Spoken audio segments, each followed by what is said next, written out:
hanging out in Oswego today, and this one's been much requested for quite some time. I was able to talk to Joe Gosek here today. We're actually in his shop. Behind him, and I'll zoom out to show you when he's talking, is the car he's going to run this year at Oswego. Boy, you talk about been there and done that. He started racing way back in the day. He's coming up on, let me see, it'll be the 43rd year, started in 1980.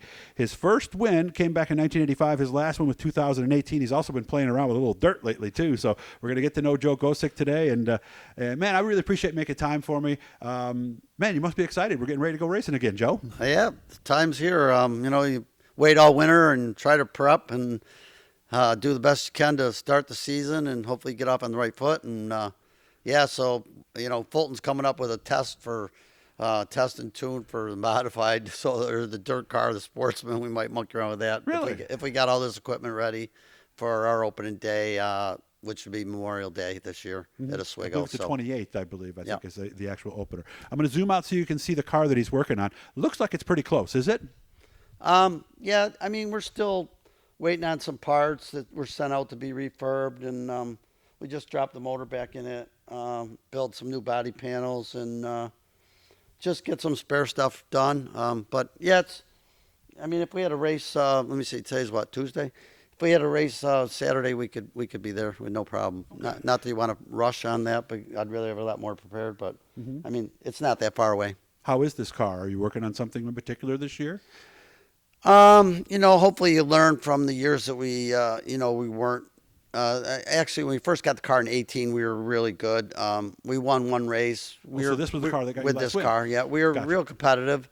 Then we had 2-year hiatus with the COVID, and then we came back last year, and we were off our game. We had a lot of engine issues, things that deterred from our effort. Really, slowed us down with engine, and we had to rely on our backup car, and so we had to get back to square one this year and go back with old setups and start from scratch to try to get back to where we were in 2018. Well, some people tell me the new wings have kind of changed the way the car handles a little bit. Is that part of it too? No doubt, and that was new in 2018, the new rear wing. So it does change the balance of the whole car. A lot different than the body style that we had for all the years that I raced. How does it change it? You took the scoop tail off it, or the aerodynamic tail with wings in it, and then they went with a smaller wing similar to an ISMA wing, but they made you push it way to the rear. So basically give you a lot more rear balance, rear drive, and then you got to balance the car out with a front wing in the front. So some guys really picked up on it, and a lot of guys, there's a lot of competitive cars up there today, this coming year and the years past. There's probably 10 guys that are really good with good equipment. And it seems like it's really tied the field down a little bit as far as you just can't go out there and blow somebody off. It's equalized a lot of cars. And so it's frustrating at times because the aerodynamics of it, when you get behind a person with that wing, it kind of disrupts the air on the car behind it, and you can't turn the car, or you free up. And you can't drive right up on somebody. So you can get there, but then to get by them, it's like you got to work your butt off. But so it's changed it for everyone. It's equal because everyone had to make the change and go from something they've done for me for 10, 20, 30 years. Yeah, some people told me that you could see the cars almost wiggling, and you knew when you can get them, where now they're so stuck, it's not that way. Yeah, no, they're definitely stuck, and I think that's why it's before, I think it was a little more in the driver's hands. You could run the car free and you could pass people, and now it's that wing puts a lot of load on the cars, and equalizes a lot of cars. I would think it'd make the engine maybe a little more important too, does it? Yeah, the extra grip. The engines are more critical, but we're allowed so much, and depends on what you want to spend to make the most horsepower you can get. But horsepower is not usually the answer with racing. It's how your car's handling. Somewhere between 44 and 45 wins. Joe doesn't know exactly what the number off the top of his head. Can we get another one this year? I hope so. I don't think I'd go up there if I didn't have the intentions or thought that I could win another race. It is very competitive. We know what we're up against. And we put up the best effort we can each week. I got a bunch of retired guys that help me, and time constraints on everyone. I guess what you put in is what you get out, and So and true. if we get out of what the effort we put forth, that we have time to put forth, I'm pretty happy. If that means it's a fifth place, a second place, or whatever. If you're competitive, you're one piece. You Yeah, can you're going roll in forward and not going roll in the backwards. trailer, so you don't have to repair it. Because you know, if you had to send it out to repair it every week from wrecking it, you know, I couldn't afford to do it. Right. So Yeah, but you're a you handy know, guy, so that helps. I So, do most of the work myself. all right. Did want to thank Garofalo's Importing for their support of all of our Oswego stuff. Make sure to check them out. I know you've been there a few times over the years, right? Oh yeah. Sausage, subs, all that stuff. So make sure to get on over there. 155 right on the main drag here. So you also dabbled in a little bit of dirt recently. I kind of saw you at a couple of races. And I heard this from somebody else. I was wondering if it was true. Somebody told me they talked to you somewhere, and I really can't remember who. I'm not trying to cover.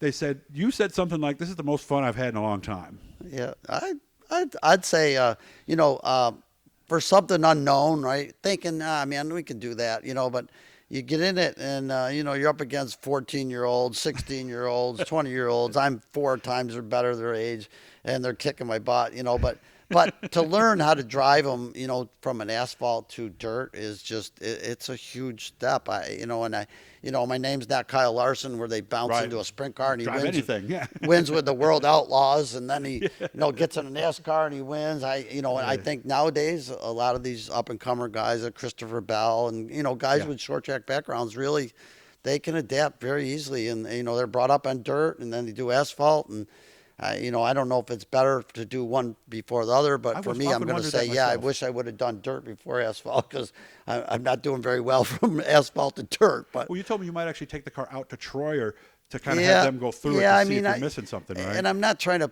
put it all in the car, but you know, we Well, at don't least then really, you know. we It's don't not the really car. know. We don't really know what it takes. I mean, I've learned a lot about them, but you know, do we have it right or wrong? So if I took it to somebody and knew, here you go, you know, go through this it. this should work for you. Now you don't go worth the crap. You know, whose fault is it? It's mine. So Yeah, but that's and, another- and that doesn't bother me. I mean, Oh, it it's doesn't? fun. Okay. It's a challenge. You know, at some point, I guess if I did it full time and I sucked all the time, that'd be an issue. I probably wouldn't do it. Yeah, but you only do it once, two, and maybe 3 I've times a year. sucked since we started about 4 or 5 years ago. You know, dabbling in it 2, 3 times a year or whatever. But you know, to be good at anything, you gotta put a big effort forward. So how much are we doing this year? Because you told me, I know there's 3 ISMA races at Oswego. Are you doing those as well as Right. the regular Super? Yeah, we'll do. Yeah, I think there's. Oh boy, I think there's only 9 or 10 regular shows at Oswego with our Oswego car, but we'll use that car for ISMA also with a big wing on it. Okay. So I'd like to chase some of the ISMA stuff. I'd like to run Sandusky again. I'll run Star at the end of the year, and maybe something in between. There's a lot that conflict with our schedule at Oswego. Oswego is our priority, with my sponsorship basically based in this area, and that's why they're sponsoring me, or the majority of why No, they're I get that. So their you know, sponsorship in Ohio means nothing, right? right. Yeah. You know, but I've had loyal sponsors for oh God, since 1985. My Berks Home Center, they've been with me since 1985. I mean, you know, just always had a great group that supported my racing, you know, for 40 years almost. So, you know, we just we're loyal to them, and we'll do our Oswego gig, and then we'll pick up whatever we can if we feel we're prepared with the Super on the ISMA circuit. Okay. How about the dirt car? How many times do you think And we'll the get dirt that? car will throw that in here and there. Well, what I was thinking, just here, tell me what you think about this. We only got about a minute left, so why not go to a regular night at Fulton instead of one of these all-star Yeah. races where there's 100 cars? Yeah, actually, we did that a couple years ago or whatever, and actually did all right. But But you know you're going to start a feature then, at least, I right? passed some people, which was like Really? we were hooting and hollering, and you know, come in with a smile on my face. So yeah, you know, we don't have any races actually till the 28th of May. So you know, I think Fulton runs probably 2 or 3 times before that. So I'm thinking we might Okay. maybe catch one of those. Well, again, we're wrapping this one up. I got a second. What we're going to do, we're going to go all the way back to Joe's early days in motocross. Remember when he went to Indy with IRL? You guys remember when IRL was doing something different. So, hey, thanks for your time, man. I appreciate it. And look for that second one. Thanks, Joe. All right, great. Like Thanks. the Blue E guys, let you overtime we're doing and talking to somebody cool. Good.